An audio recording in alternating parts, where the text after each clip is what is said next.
دوسری بات یہ ہے کہ حدیثوں میں اس کے اور بھی نام بیان کیے گئے ہیں، مثلا یہ کہ یہ خیر کا ذریعہ ہے، یعنی جو شخص صبح پڑھے گا تو بعضوں نے تجربہ کیا ہے کہ شام تک اس کو اللہ تعالیٰ سکون عطا فرمائیں گے۔ ظاہر ہے کہ جو آدمی سکون اللہ کا ذکر کرتا ہے تو سکون قلبی اس کو نہیں تو اور کس کو حاصل ہوگا۔ الا بذکر اللہ تطمئن القلوب، خبردار ہو جاؤ کہ اللہ ہی کے یاد سے قلوب کو اطمینان نصیب ہوتا ہے۔ اور آج کل تو نفسیات کے ماہرین، سائیکاٹرسٹ جو ڈاکٹر ہوتے ہیں اور جو ہارٹ کے ڈاکٹر ہوتے ہیں، وہ تو خاص طور پہ نسخہ بتا رہے ہیں، مریض کو مشورہ دے رہے ہیں کہ آپ جو ہے ادھر ادھر کا سوچنے کے بجائے نماز پڑھو، اللہ کو یاد کرو، تو آپ کے قلب میں ایک کیفیت پیدا ہوگی، سکون پیدا ہوگا۔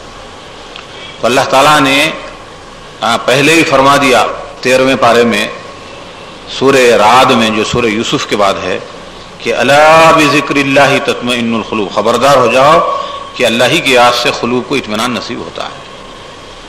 اور ایک مومن کو جو اللہ کا ذکر کرتا ہے، اللہ کی طرف سے جو روشنی ملتی ہے، جو سکون ملتا ہے، کسی کو نہیں ملتا۔ اسی طرح اگر سورہ یاسین مرنے والے پر پڑھا جائے تو اس کو سکون ملتا ہے۔ قبرستان والے منتظر ہوتے ہیں کہ کوئی ان کو سلام کرے، ثواب ان کو پہنچایا جائے، دعائے خیر ان کے لیے کرے۔ تو مردوں کے لیے بھی ہم کو دعا سکھلائی گئی ہے۔ وَعَلَىٰ عِبَادِ اللَّهِ الصَّالِحِينَ، سب پر سلامتی ہو۔ وَسَلَامٌ عَلَىٰ عِبَادِهِ الَّذِينَ اصْطَفَىٰ، ان تمام پیغمبروں پر سلامتی ہو جن کو اللہ نے برگزیدہ کیا، منتخب کیا اور نیک بنایا۔ وَلِإِخْوَانِنَا الَّذِينَ سَبَقُونَا بِالْإِيمَانِ، بہت سے جنگوں میں اور دوسرے موقعوں پر دیکھا گیا کہ ساری چیزیں یہاں تک کہ ٹینک اور ہتھیار جل جاتے ہیں لیکن اللہ کا کلام جو ہے ویسی باقی رہتا ہے۔ یہ بھی تجربہ کیا گیا۔ جیسے ضیاء الحق مرحوم کو شہید کیا گیا تو ہمیشہ جیب میں قرآن رکھتے تھے، وہ قرآن ان کا جو ہے بچا ہوا تھا، اور اسے پتہ چلا کہ یہ انہی کی لاش ہے، یہ ورنہ لاش کے تو ٹکڑے ہو گئے تھے۔ اور ہند و پاک کی جنگ میں دیکھا گیا کہ ٹینک ختم ہو گئے، سپاہی ختم ہو گیا، لیکن قرآن اپنی جگہ محفوظ ہے۔ تو بڑی برکت ہے اللہ کے کلام کی، جیسے اللہ کی ذات ویسے اس کا کلام، بے شمار تاثیرات و برکات ہیں۔ اور علماء نے اس کے سمجھے کہ ہر جز پر کتابیں لکھی ہے، دفتر کے دفتر لکھے ہیں۔ قرآن کا پڑھنا باعث برکت، قرآن علاج بھی کرتا ہے بیماریوں کا، بشرطے کہ اتنی روحانیت ہو کسی کے اندر، قرآن کے ذریعے علاج ہوتا ہے۔ قرآن کی تفسیر کا کوئی حق ادا نہیں کر سکتا، ایک ایسا سمندر ہے جس کا کوئی کنارہ نہیں ہے، بس موٹے موٹے انداز میں ہم سمجھ سکتے ہیں، دوسروں کو سمجھا سکتے ہیں، اس لیے کہ عمل کی بھی کتاب ہے یہ۔ لیکن اس کے اندر جو خوبیاں ہیں، جو بھید کی باتیں ہیں، اور سمجھے اس میں جو برکتیں اور تاثیرات ہیں، ان کا کون احاطہ کر سکتا ہے؟ لا ينقضی عجائب، حدیث شریف میں آتا ہے کہ اس کے اندر جو عجائبات ہیں، عجیب غریب چیزیں ہیں، یہ ختم ہونے والی نہیں ہیں، علماء اس سے سیر ہونے والے نہیں ہیں، یہ کتاب کبھی پرانی پڑھنے والی نہیں ہے، اور کثرت مطالعہ سے پڑھنے والا کبھی بور نہیں ہوتا ہے، ہر وقت تازہ اور لیٹسٹ معلوم ہوتی ہے۔ اور سائنس جتنی ایڈوانس ہوتی جائے گی، اس کتاب کی تفسیر اور اس کی حقیقت کھلتی چلی جائے گی۔ عجیب و غریب کتاب ہے، سمعنا قرآنا عجبا، جنات نے گواہی دی کہ عجیب و غریب کلام ہم نے سنا ہے۔ اس کی زبان، اس کا انداز بیان، اور نثر و نظر اور زبان اور لٹریچر اور ادب کی خوبیاں، ساری کی ساری چیزیں اس کے اندر موجود ہیں۔ تو سورہ یاسین کے بارے میں اگر کہا جائے کہ حدیث میں آتا ہے کہ اپنے مرنے والوں پر پڑھو، اقرؤوا سورۃ یاسین علی موتاکم، حضور کی زبان مبارک سے یہ بات نکلی ہے، تو پھر یہ غلط کیسے ہو سکتی ہے؟ تو بہرحال اس کی فضیلت میں بہت سی باتیں بیان کی گئی ہے۔ اس کے پڑھنے والے کو شریف کہا گیا ہے، اور خود اس کو جو ہے کہا گیا ہے کہ یہ بلاؤں سے روکتی مانے ہیں، مانے بلا ہے، یہ بلاؤں کو منع کرنے والی، روکنے والی ہے۔ مگر یہ ساری حدیثوں کا مطلب لوگوں نے یہ لیا ہے، اس کے الفاظ کو دہرا دینا یہ مطلب نہیں، یہیں آ کے گڑبڑ ہوتی ہے۔ جیسے کہ حضرت عبداللہ ابن مسعود رضی اللہ عنہ ایک صحابی تھے، سورہ رحمان نازل ہوئی، فَبِأَيِّ آلَاءِ رَبِّكُمَا تُكَذِّبَانِ، کون کون سی نعمتوں کو جھٹلاؤ گے اے انسانوں اور جنات، کون کون سی قدرتوں اور کمالات کو جھٹلاؤ گے۔ اتنی پسند آئی ان کو وہ سورت کہ انہوں نے کہا کہ یہ کافروں کو سنائے بغیر نہیں رہوں گا میں، سن تو لے ایک مرتبہ۔ حضور نے فرمایا کہ تم مار کھا کے آئیں گے. مار کھا کے آئے وہ, اور کہا کہ میں پھر سناؤں گا, پھر مار کھا کے آؤں گا. سن تو لیں کم سے کم, میری خواہش ہے. تو کیا تڑپ تھی ان کے اندر, کیا اثر لیا انہوں نے, اور سننے والوں نے جو مخالفت کی وہ سوچ سمجھ کر کی. اسی لیے روکتے تھے کہ ان کے قریب مت جاؤ, ان کی شخصیت میں جو ہے کرامت ہے, اور ان کے کلام کے اندر کا کرامت ہے کہ تم کو بدل نہ دیں گے. تو یہ پڑھنے والے بھی سوچ کے سمجھ کے پڑھتے تھے, سننے والے بھی سوچ سمجھ کر مخالفت کرتے تھے. اب یہ جو حدیثوں میں آیا ہے کہ یہ پڑھو تو یہ ہوگا, یہ پڑھو تو یہ ہوگا, یہ دراصل عمل کی بات ہے. تم پڑھو, تم سمجھو, تم عمل کرو تو پھر سب کچھ ہے. کوئی شخص کثرت سے قرآن پڑھتا ہے تو تاثیر پیدا ہوتی ہے. ایک عالم ہوتا ہے زندگی بھر جو ہے عالم ہوتا ہے لیکن حافظ نہیں ہوتا. حافظ ہونے کے لیے شرط ہے کہ ہزاروں مرتبے آیت زبان سے ریپیٹ ہوتے رہے تبھی حافظ ہوتا ہو. اور عالم چیدہ چیدہ اگر ریپیٹ کرے تو عالم ہوتا ہے لیکن حافظ نہیں ہوتا ہو. ہر چیز کی تاثیر الگ ہے. آرکیٹیکٹ الگ ہوتا ہے, انجینئر الگ ہوتا, کمپاؤنڈر الگ ہوتا, ڈاکٹر الگ ہوتا ہے, نرس جو ہے الگ ہوتا ہے, الگ ہوتی ہے. تو یہ جو ہے تاثیر ہے ہر چیز کی الگ الگ. ایسے ہی ایک شخص ہے کہ جو قرآن طوطا مینے کی طرح رٹ لیتا ہے, کچھ بھی سمجھ میں نہیں آتا, حافظ بن کے نکل جاتا. وہ نہ کیریکٹر بنتے اس کے اندر, نہ روشنی پیدا ہوتی, نہ جو ہے دین کا فہم اس کے اندر ہے, نہ اس کو پتا ہے کہ قرآن میں کیا لکھا ہوا ہے. اور اسی کو اپلائی کیجئے پوری قوم کے اوپر کہ اللہ تعالیٰ کہتے ہیں اس قوم کے پاس قرآن جیسی کتاب ہے, اس کو احساس ہی نہیں ہے, گویا کہ گدھے کے اوپر قیمتی کتاب رکھی ہوئی ہے. مثل الذین حملوا التوراۃ ثم لم يحملوها كمثل الحمار يحمل اسفارا. سورہ جمعہ میں آتا ہے یہ مثال اس قوم کی کہ جو تورات کے حامل بنائے گئے تھے, ذمہ دار بنائے گئے تھے, گدھے کی سی کمثل الحمار, گدھے کی جیسی مثال. یحمل اسفارا, کتابوں کا بوجھ اٹھایا ہوا ہے اور کچھ پتہ نہیں کہ اس میں کیا لکھا ہوا ہے. ومنہم امیون لا یعلم الکتاب الا امانی. ان اہل کتاب یہود و نصارہ میں وہ بھی لوگ ہیں کہ ان پڑھ ہیں, کتاب کچھ نہیں جانتے, جاہل مطلق ہیں اور آرزوؤں میں زندگی گزار رہے ہیں. اب پوری قوم کا حال یہ ہے کہ ایک تعداد تو وہ ہے جاہلوں کی کہ قرآن, اللہ, رسول, کلمہ, طہارت کچھ نہیں جانتے. لا یعلمون الکتاب الا امانی, سوائے آرزوؤں کے. جیسے کہ رکشہ چلانے والے, ٹھیلا ٹہلانے والے کتنے جاہل لوگ ہیں بیچارے کہ ان کی جہالت پر ہم کو جو ہے افسوس ہونا چاہیے. کچھ نہیں جانتے, طہارت, کلمہ, علمہ کچھ نہیں جانتے. ان کو صرف یہ معلوم ہے کہ یہ قوالی کا مہینہ ہے, یہ بریانی کا مہینہ ہے, یہ چندہ جمع کرو, کھاؤ کھلاؤ, بخشش ہو جاتی. آرزوؤں تمناؤں میں جی رہے ہیں.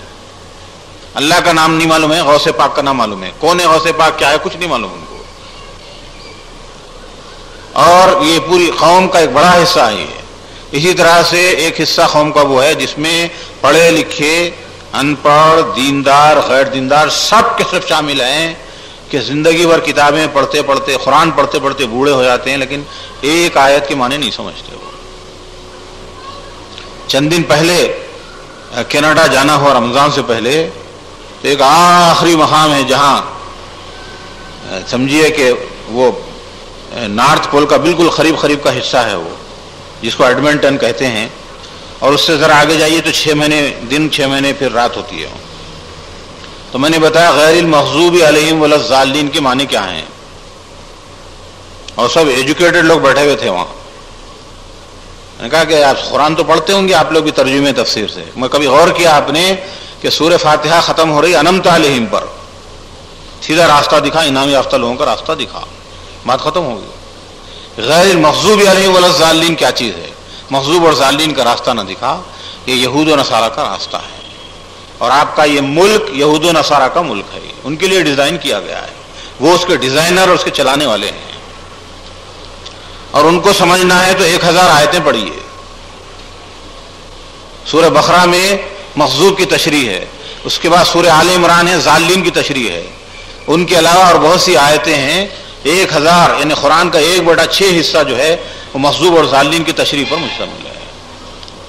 تو لوگوں نے کہا کہ ہم نے قرآن تو پڑھا ہے لیکن پہلی بار ہم کو توجہ ہوئی کہ مغضوب اور ضالین پر ذرا ٹھہر کے غور کریں کیا چیز ہے یہ اس لیے آپ کو سنایا کہ اگر ہم قرآن سمجھ کر نہ پڑھیں تو وہ حدیثوں میں جو برکتیں بیان کی گئی کیسے حاصل ہو؟ کوئی کہے کہ بھئی قرأت سیکھنا ہے تو قرأت کے لیے اصول ہوتے ہیں سیکھنے کے. کوئی یہ کہے کہ صاحب حافظ ہونا ہے تو حفظ کے کچھ اصول ہوتے ہیں. اسی طرح سے اگر کوئی یہ کہے کہ صاحب یہ پڑھنے سے یہ برکت ہے، یہ فضیلت ہے، یہ تاثیر ہے، تو اس کا مطلب یہ ہے کہ اس کو پڑھیے، اس کو سمجھیے، اس پر عمل کیجیے. بعض اولیاء اللہ کے واقعات میں ہیں کہ ایک عورت نے شکایت کی ایک ولی سے، بزرگ سے، کہ میرا بچہ جو ہے میٹھا خوب کھاتا ہے. انہوں نے کہا کہ دوسرے دن آؤ. تو دوسرے دن انہوں نے مشورہ دیا کہ شکر مت کھلاؤ بچے کو. ماں نے کہا تو یہ بات تو کل بھی بتا سکتے تھے آپ. تو فرمایا کہ میں خود بد پرہیزی کرتا تھا، پھر میں اس کے خلاف کیسے بولتا ہوں؟ تو پرہیز کرنے کے بعد اگر بولوں گا تو زبان میں اثر بھی پیدا ہوگا. تو یہ پوری قوم پر اس کو اپلائی کیجئے کہ آج ہمارے اندر سے برکت کیوں چلی. بحیثیت قوم کے ہمارے اندر وہ کشش نہیں ہے مسلمانوں کے اندر جو ہمارے بڑوں میں، بزرگوں میں اور دین پر چلنے والوں میں تھی.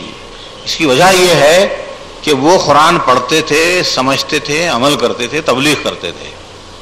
اور ہم نے تبلیغ بھی چھوڑ دی، عمل بھی چھوڑ دیا، سمجھنا بھی چھوڑ دیا، پڑھنا بھی چھوڑ دیا. اور تو اور چھوڑ دیجئے، مجھے سب سے زیادہ افسوس ان لوگوں پہ ہوتا ہے جو ماشاءاللہ سے 5 وقتہ نمازی اور دین کے کام میں پیش لیکن رحم آتا ہے، افسوس ہوتا ہے کہ قرآن سمجھ کے پڑھنا ہی نہیں چاہتے ہو. آدھا گھنٹہ پڑھیں گے سورہ یاسین پڑھیں گے، 1 گھنٹہ قرآن کو بطور وظیفے کے پڑھیں گے، مگر ایک آیت کے معنی نہیں سمجھیں گے. یاد رکھیے کہ قرآن کو بغیر سوچے سمجھنا پڑھنا باعث برکت ہے، لیکن اس سے آپ کی عقل میں، سمجھ میں فرق نہیں پڑتا. ثواب کی بات ہے، وہ تو پڑھ لیجئے کچھ بھی ثواب ملے گا، لیکن دماغ کو کیا ملا؟ آپ کے روشنی کیا ملی؟ آپ کو فارمولا کیا ملا؟ ہدایت کیا ملی؟ تعلیم کیا ملی آپ کو؟ اور اگر آپ ایک ہی آیت پڑھ رہے ہیں، سمجھ رہے ہیں، تدبر کر رہے ہیں، غور و فکر کر رہے ہیں، تو سینکڑوں نفل نمازوں سے بہتر ہے وہ.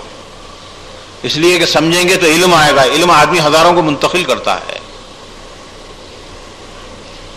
اس قسم کی جو فضیلتیں ہیں کہ سورہ یاسین کی یہ برکت ہے کہ صبح پڑھو تو شام تک اللہ تمہارا ضامن بن جاتا ہے. شام کو پڑھو تو صبح تک کے مسئلے حل ہو جاتے ہیں. یا سورہ یاسین پڑھو تو یہ برکت ہے اور یہ فائدے ہیں، اور سب اپنی جگہ درست ہیں. لیکن اس صورت میں جب کہ تم اس کو پڑھو، سمجھو، عمل کرو. اور قرآن جو ہے صرف یہ وظیفے بتانے کے لیے، نوکریاں دلانے کے لیے اور کھوئے ہوئے جانور کا پتہ بتانے کے لیے یا اس قسم کے ذیلی کاموں کے لیے نہیں آیا ہے قرآن. وہ تو آیا ہے صراط مستقیم بن کر، وہ تو آیا ہے نسخہ شفا بن کر، وہ تو آیا ہے نسخے کیمیا بن کر، وہ تو آیا ہے روشنی بن کر، اور وہ تو آیا ہے کہ دنیا اور آخرت میں صحیح اور غلط کیا ہے دونوں میں تمیز کر کے دکھا دے. تو سورہ یاسین کی فضیلت اپنی جگہ ہے. اور دوسری بات یہ ہے کہ قلب قرآن اس کو کہا گیا ہے کہ سورہ یاسین کو سمجھنے کے معنی ہیں کہ قرآن کا قلب کیا ہے آپ اس کو سمجھ گئے ہیں. پورے قرآن میں عقائد کے بارے میں 3 باتیں ہیں: توحید، رسالت، آخرت. اور سورہ یاسین میں اس کو لے لیا گیا ہے. ابتدا میں آپ دیکھیے تو اس میں آپ کو رسالت کا بیان ملے گا، یعنی قرآن حکیم اور حضور صلی اللہ علیہ وسلم کا اس میں تذکرہ ہے. اور آگے بڑھیے تو اس میں آخرت کا تذکرہ ملے گا. اور درمیان میں آخر میں دیکھیے تو اللہ تعالیٰ کی توحید کے سلسلے میں دلائل دیے گئے ہیں. اور اس قدر مضبوط اور محکم دلائل کہ آج کے سائنس کا طالب علم حیران ہوتا ہے سورہ یاسین پڑھ لے. اگر 1500 برس اگر آپ پیچھے مڑ کے دیکھیں گے یا 1500 برس کے دوران آپ غور کر کے دیکھیں گے تو سائنس کی کتابوں میں زمین آسمان کا فرق ملے گا. آپ کہیں آپ کو لکھا ہوا ہوگا کہ زمین حرکت کر رہی ہے، کہیں لکھا ہوگا حرکت نہیں کر رہی ہے، کہیں لکھا ہوگا کہ سورج حرکت کر رہا ہے، کہیں لکھا ہوا ہوگا کہ سورج اپنی جگہ حرکت میں نہیں ہے. اور آج کی جدید کتاب میں لکھا ہوا ہے کہ سورج بھی اپنے محور پر جو ہے حرکت کر رہا ہے. اتنا فرق ملے گا کتابوں کے اندر. لیکن قرآن نے سائنس کی ان باتوں کو بہت پہلے بیان کر دیا ہے.